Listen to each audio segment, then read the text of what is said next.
opening sketch? Nah. They know what they're in for. Yeah, this is the second one. Come on!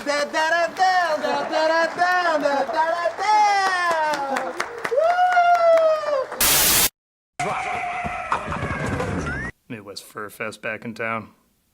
This is a Japanese ad for Sonic Advance, and it seemed to have some plan in mind. Miracle. I would say more coincidental, but whatevs.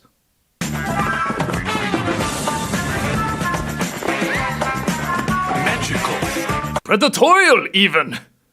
Even the old man behind him is like, thank God for Japan's family-friendly horniness.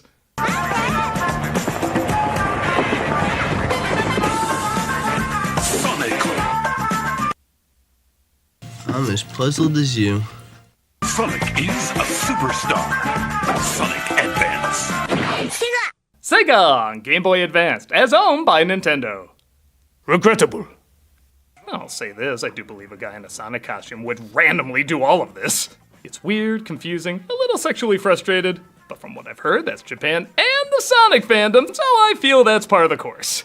It's an odd little commercial, to say the least. Sonic Advance. Strange, isn't it? This is an ad from the UK for Barrows and Cheese. Honestly, a lot of their ads are pretty straightforward, you wouldn't think twice about them, but this one leaves an impression with a French couple frolicking in the fields. Very French.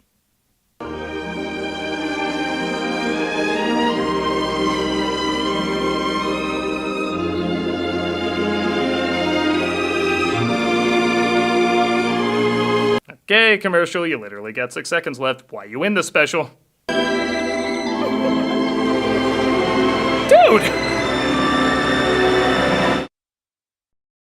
Looks like this suddenly turned to a French-Canadian production. Jesus, the French really don't mess around when it comes to their bread. That's why they call it pain. I mean, to be fair, that was a solid brick of fat. They were gonna die soon anyway. Seriously though, between being eaten by a tractor and watching your folks bang, why do bread spreads conjure spreading your legs or spreading your guts? Whatever the reason, it is pretty funny, and it's not an ad I'll be forgetting anytime soon.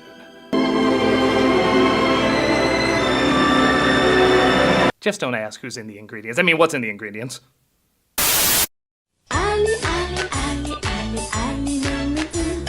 I believe that's the prize you get in a Japanese soda. This is a series of ads for a sort of energy drink called Alamin V, which in the 80s and 90s was pretty popular in Japan.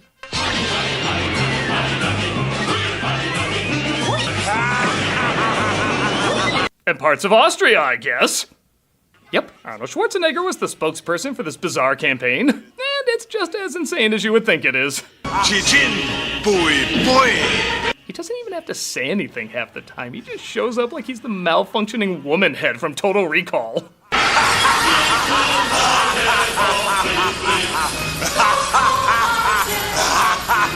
If this was the villain in Batman and Robin, there'd be less pushback.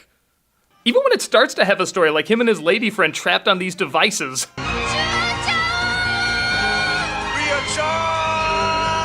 They're like, why? We have Arnold. We don't need anything else.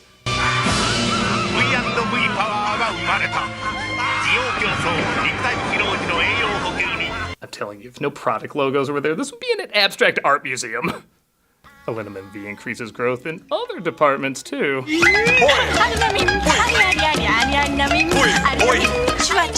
I'm coming day and night. My favorite is when he transforms into this alter ego and everything is better even though I don't know why. Just his laugh makes the world amazing.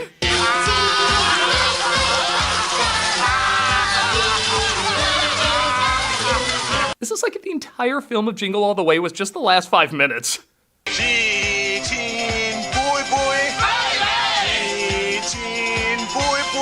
I love his singing sounds like Will Sasso's impression of him gargling.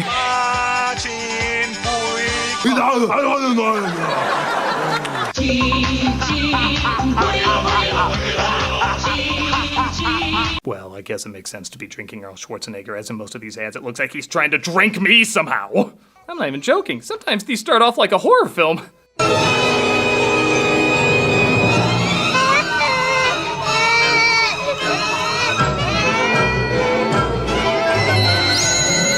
That was Arnie portrait of a serial killer until that product appeared. Cheating.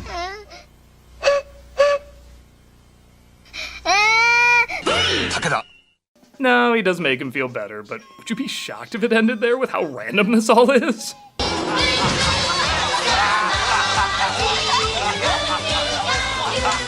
Yeah, because Arnold is still amazing, these ads are still amazing. And you can't say Japan didn't know how to utilize them in the strangest way, which, let's be honest, is the best way we love to see them utilized.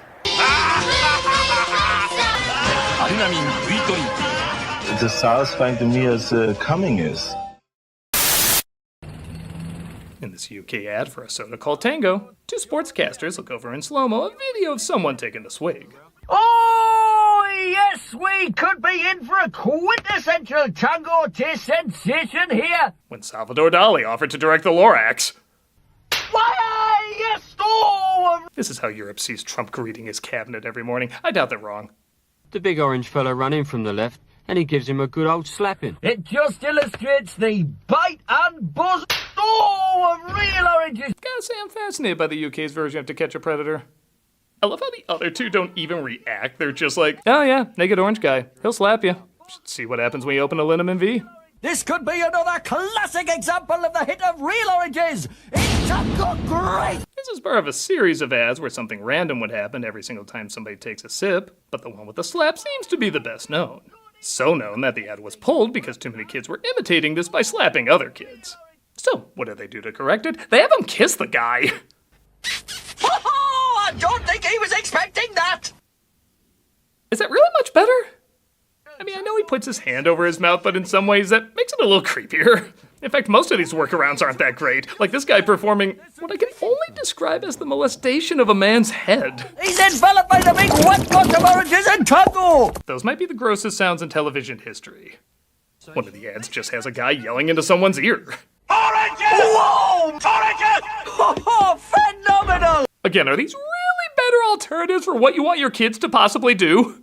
It'd be like if a cereal ad mascot suddenly said, If you eat my sugar-frosted Tuffy Flakes, you'll be a sports star too. Well, that sounds... What's this? What's that? It's a cease and desist letter. What? Kids are under the impression a bulldozer of sugar will turn you into an athlete. Where'd they get that idea? I think when we said a bulldozer of sugar will turn you into an athlete. Well, we should make sure kids don't get the wrong impression. Right! So you see, kids, you can't be a sports star by eating Tuffy Flakes. Instead, just inject it into your veins. Ooh, that's a complete breakfast. Don't forget a helping of orange juice. Oh, yeah. I'll remember to keep juicing. Glad we set the record straight. I'm not irritable, you're irritable. a little confusing, but to be fair, I guess that's supposed to be part of its charm. Smashing drink, lovely. You know when you've been tangoed. McDonald に会いに行くPrepara! Speaking of food clearly not meant for athletes, Japan released a series of McDonald's ads using the nostalgic Street Fighter 2. To be fair, McDonald's burgers are like a punch to the gut and feel like you're eating food as old as 1991. I don't know if I want chicken thighs out of sweaty thighs. Though maybe this kid does. No meaning to eat out. McDonald に会いに行くPrepara! I'll admit I probably wouldn't buy street burgers, but I would definitely buy street burgers! Obviously you're focusing on the fighters in the foreground, but brother, who are these people in the background? I'm assuming these are characters from the other games, but I like to imagine McDonald's just attracts a very specific crowd. Like they saw Ronald McDonald and were like, finally, a place where I can dress like this in public. Let's represent the real moves these characters would use with this food. Digestive discomfort! Diabetes! Cardiovascular disease! This is fun and all, but honestly, I feel like there's better fast food fighting game crossovers you can do. Finish him. Scorpion wins. Flame broiled. A cute idea with a decent presentation makes this decently cute. Of course! It's delicious!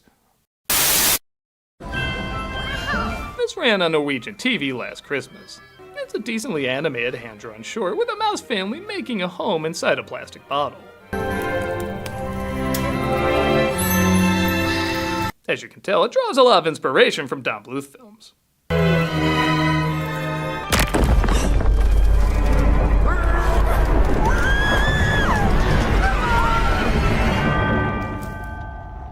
Except in reverse when the majority is happy, but the ending is depressing as shit. What is this? Another follow-up to American Tail called Feifel Goes to Hell? I mean, okay, what do you think this was trying to get across? What message or ad or whatever do you think was at the center of this? Flasker og bokser kan få nytt liv. Det kan ikke dyra. Yeah, it's a recycling PSA. Would you ever have put that together? I mean, those plastic six-pack rings, I get that. Toxic bags in the ocean, I get that. But couldn't this situation kind of happen with anything? Like a small hollow log or a hollow rock? Flasker og bokser kan få nytt liv. Det kan ikke dyra. Like, yeah, it gets a reaction, but you can put anything at the end of this. Get your home inspected. High fructose corn syrup kills. Don't be a mouse. It's a little confusing.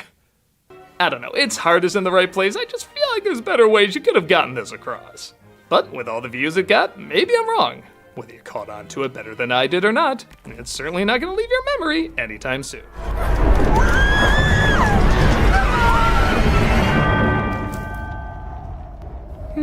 Maybe I'll take a look at that cinder block.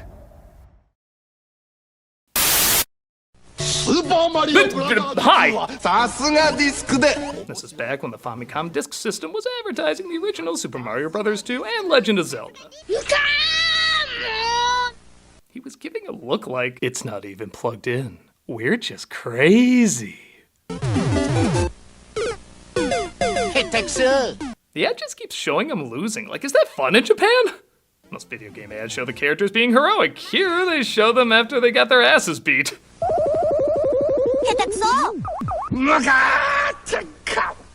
And they have this odd screaming duo of, I hope father and daughter. Honestly, they act so weird, I believe any backstory.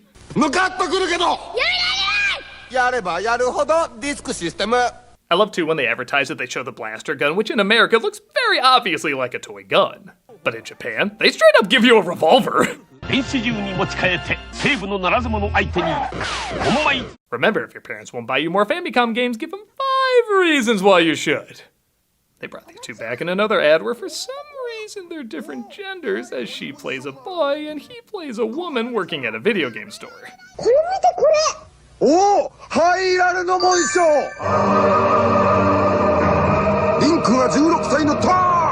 Literally all she asked was, where's the bathroom? And this was the Japanese video game store's answer.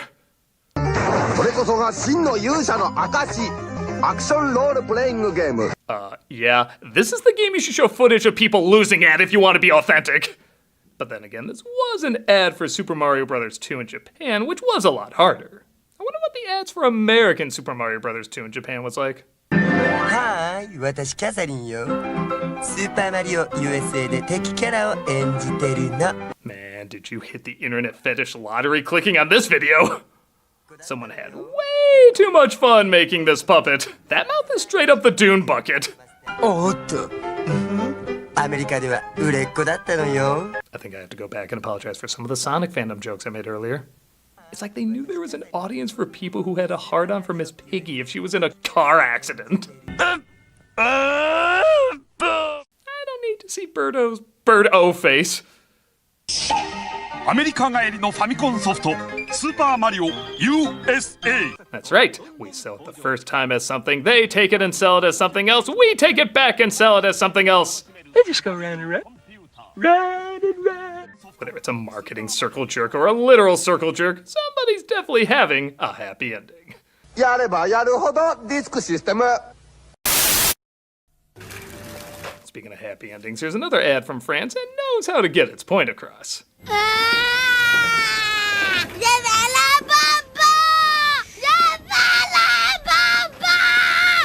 I somehow knew this would be Ron Weasley's future. He's thinking, yeah, I hope when he goes to Hogwarts he gets picked for that underwater challenge. It's just the kid whining and being a brat until it ends on this caption.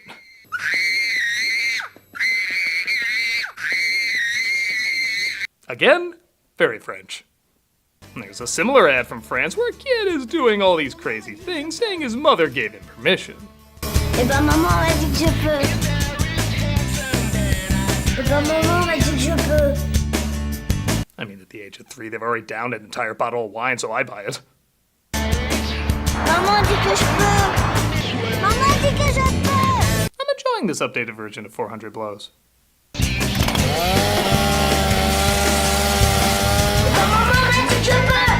Just as long as you never wear cross to school.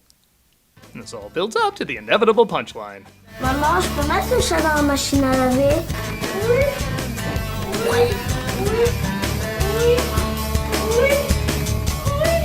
Do the French sell anything else?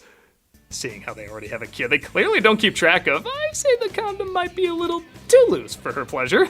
Maybe they should put on their Hansaplast. It only breaks once. While both these ads are funny, they certainly have a kids are a mistake angle to them. It does make me wonder when they're just gonna post an ad like, Jacques, Yes, Cousteau. have you thought about what we discussed? You mean whether or not I want kids?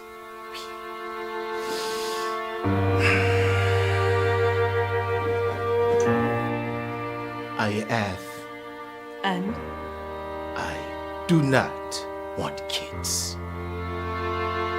Oh, Jacques, you have made me so happy. Let's go tell them. Oui. pretty dark, but also pretty funny. These gave some mean-spirited fun that only the French would allow on their TV commercials. This isn't even my kid.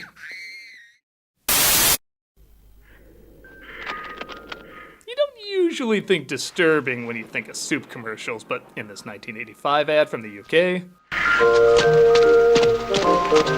you'd swear it's Halloween in the early 1900s. That's all I can think of when I see this thing. Those pictures of what's supposed to be family-friendly costumes, but they look like masks modern slasher killers would wear. So good, Hugo. This guy looks like if a demon was one of the hitchhikers on the Yellow Brick Road. I want to see if the wizard will give me a soul to eat. Oh, someone better not be messing up my people garden. Wholesome, nourishing vegetables, selected and blended. Yeah, what vegetable is he supposed to be anyway? Satan's testicle turnip? Soup in a cup or soup in a bowl. There's no soup more satisfying. It's creepy, unnerving, and doesn't make me want soup. I don't like this. Next ad, please. More soup. So good, Hugo. It's people! Finally, something sensible. These are Australian ads for pepperami, and they keep in the tradition that beef stick ads for some reason have to be absolutely insane. Nice TV. Pepperami. It's a bit of an animal. It's like if Bobcat Goldthwait grinded himself into his own drugs. And it stars this little dick stick who loves to be mutilated and ripped apart as long as he's being consumed by someone who enjoys his spicy taste. I swear that's the description of a very specific porno. Best place to pick up a bird like me. Supermarket. Stop becoming the thing I'm mockingly saying you are. I'd be lying if I said his voice didn't really get on my nerves, and yes, I do realize the nostalgia critic is saying that, but imagine you played SpongeBob's voice backwards and sandpapered it with Gilbert Gottfried, while in a stadium playing Elf. Nursery rhymes, musicals, puppy dogs, aroma therapy! They change it up with a cheese stick who's supposed to be a little smoother. Denise. Hi, Cheesy. And who's that? My baby. Let's go to line 4. Sure he isn't French. But they still had to go back to what works.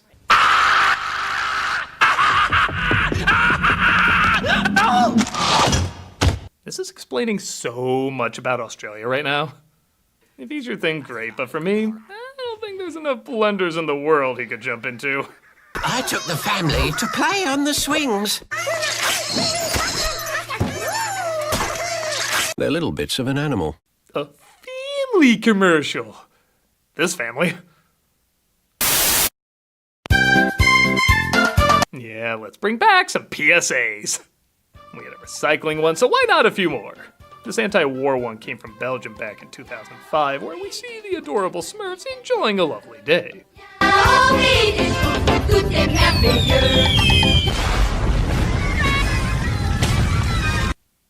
That was a tone change. It's super short as it just shows the Smurfs getting blown up and then says, "Don't let war destroy the universe of children." I think any child who saw this effectively had their universe nuked. This caused a lot of controversy when it came out, but honestly, I think it's pretty hilarious. First off, these explosions look like effects from Kick-Assia. It doesn't really strike me as Saving Private Ryan level intensity. Second, just look at this hand from the rubble or Smurfette's face down in the mud. This is funny. This is goddamn funny. I mean, as I'm watching this baby crying, I'm kind of thinking to myself, missed one. And honestly, how do we know the Smurfs didn't instigate this war? I hear tell Papa Smurf was a dictator with weapons of much destruction. They clearly oppressed their women as they told their only one she was created from pure evil. And I swear this attack has nothing to do with wanting to harvest gold. The fact that their grounded up bodies technically are worth a fortune has no input on this at all. In fact, Christ, imagine Gargamel stumbling upon this when trying out his latest evil plan. Yeah, with my brand new invention, I will capture those Smurfs and oh Jesus, oh God! What's happened here? It looks like a blueberry suicide bombed itself! Is that what color Smurf organs are? I didn't need to know that!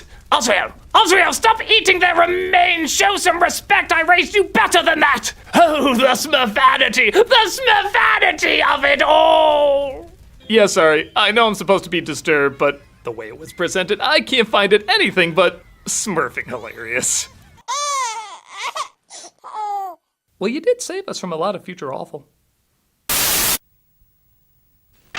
Let's wrap up with what apparently is a very popular, if not kind of unnerving series of PSAs from the 70s called Charlie Says. Charlie says that if ever you see a box of matches lying around, tell Mummy because they can hurt you. Man, what foreign language is that? Oh, it's Britain. They all star a little boy and his pet cat Charlie, who teaches important lessons to little kids in the most depressing looking way possible. One day when my dad went fishing, we started having fun with the puddles. This is what we call British Disneyland. Charlie tried to do an extra big jump and he went over the edge and into the water. He entered the upside down. Charlie nearly drowned. It was very lucky for him, he caught on the line. The fishing wire choked him though and he died. Seriously, that cat looks dead. He's 2 lines away from X's in his eyes. Charlie says next time we go fishing, we should stay very close to Dad where he can look after us. Kid, as long as you keep your lobotomized death stare off of me, I don't care what you do.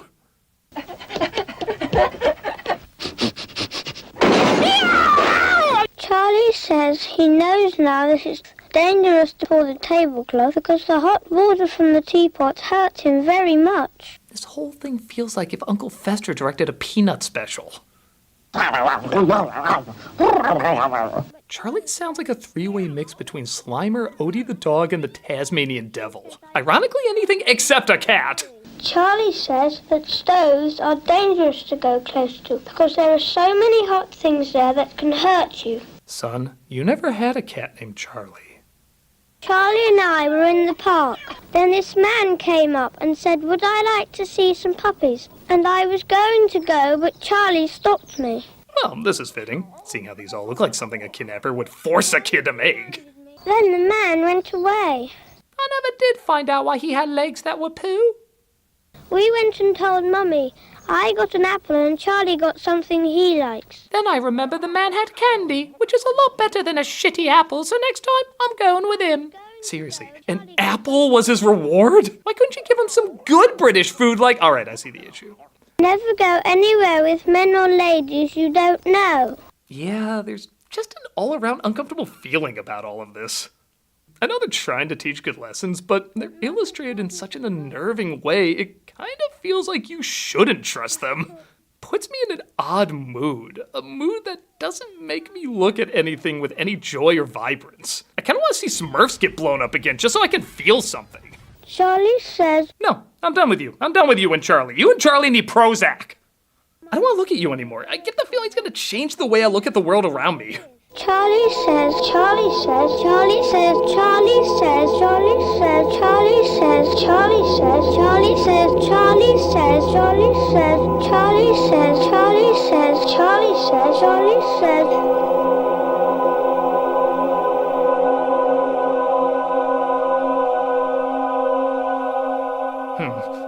I'm getting out of here while the getting's good.